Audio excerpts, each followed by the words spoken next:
Welcome, Franco, for being on this All About Feed chat. As we all know, feed costs across the world are on a quite high level at the moment. What's your take on that from the North American perspective? Well, yes, that's probably one of the biggest challenges producers are facing right now. As feed costs raise, the whole cost to produce animal protein increases. So it is key for the customer, for the producer to really maximize the digestibility, the utilization of those nutrients.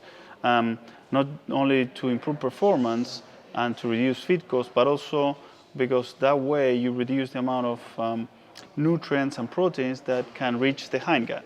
So if a protein reaches the hindgut, it can be substrate for bacteria to grow.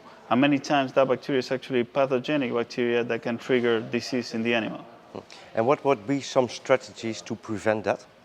Well, for example, at IFF, we have been developing and testing enzymes, specifically proteases, with the aim to really maximize the digestibility of the typically undigestible nutrients content in feedstuff.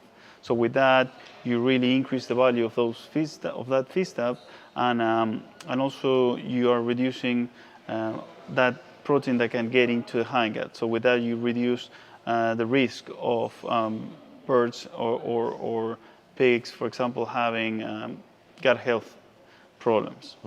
And would you use that additive on both traditional ingredients or also maybe alternative ingredients at a lower cost price? Yeah, you can definitely use it in both, and it's actually pretty interesting because we are used to use the commonly ingredients like corn and soybean meal, but many times through the use of exogenous enzymes like protease, you can actually address some of these ingredients that are locally grown, locally sourced. So if you think about it, there's a really good sustainability angle because you don't have to ship these ingredients, across the country. So you can use that is something that is locally grown, right? And there are many protease sorts or variants.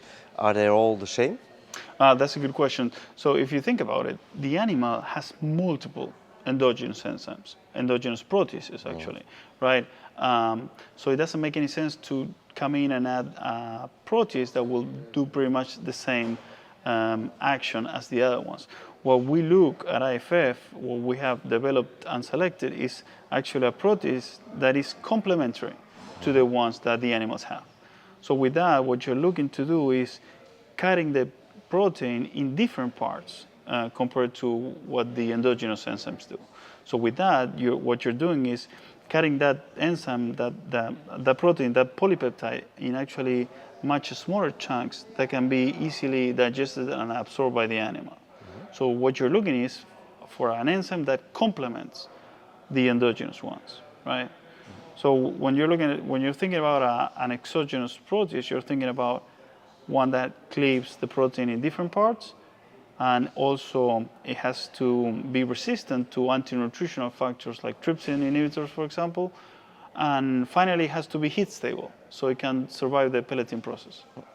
Well, thank you very much for explaining, Franco. Thank you for having me.